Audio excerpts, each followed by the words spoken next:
3, go. Good day, I am Magnifique as TUMANDA, and today I will be discussing the final tax on certain income of non-residents foreign corporation. Final tax on certain income of non-residents foreign corporations, income earned by non-residents foreign corporation in the Philippines that are not taxed under the general 25% corporate income tax, but instead are subject to final withholding taxes at different rates depending on the type of income. To better understand this topic, we will first discuss the general rule on taxation of non-residents foreign corporation, followed by the exceptions, and final, we will solve the illustrated example. The general rule on taxation of non-residents foreign corporation is tax at 25% of gross income applies to Philippine source income like interest, dividends, royalties, rents, and salaries. Generally, all income earned from the Philippines is taxed as a flat rate of 25%, but there's our exemption because some income is not taxed under 25% rule, but instead it is a subject of financial withholding tax or the FWT. However, there are certain types of income that are treated differently and are subject to final withholding tax at specific rates. Types of final taxes. First is the interest income with the 20% final tax, and the second is the foreign loan. The second is the dividends, which is have the 15% final tax from domestic corporation with tax credit conditions. And the third one is the capital gains or the stocks, 15% final tax based on net gain. These are specific rates depending on the type of income received. To summarize the concept, the final tax withheld at source to additional tax payments required, payer remits tax to BIR. Final tax means that the tax is already deducted from the income before it is received by the corporation.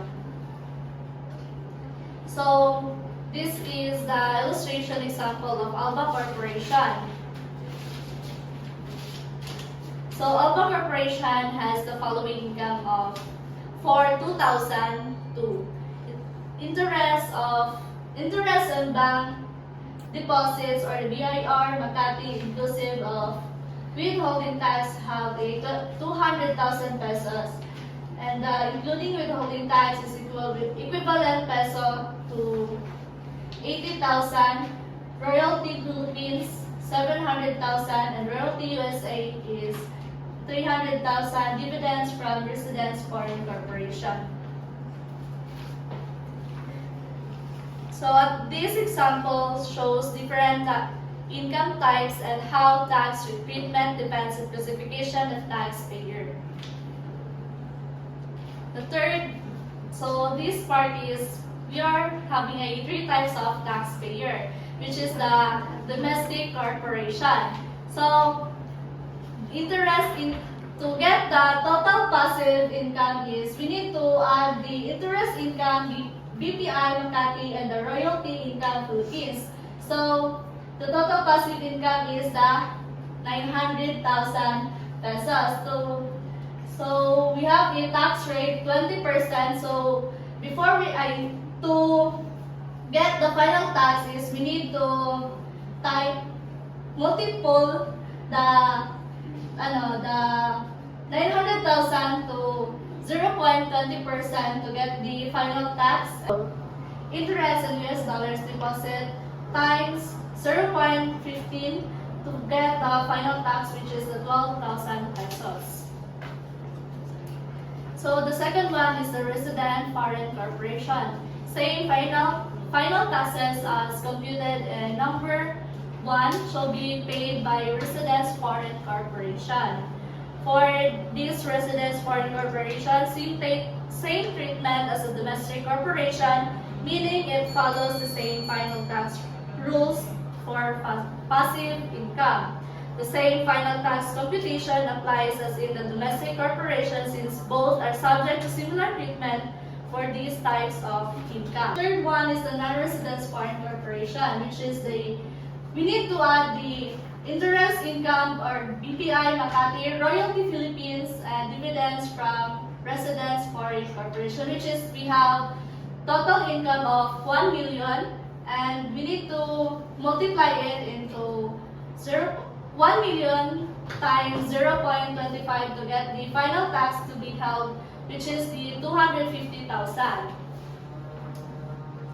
In conclusion, the tax of non-residence foreign corporation depends on the source and type of income they earn.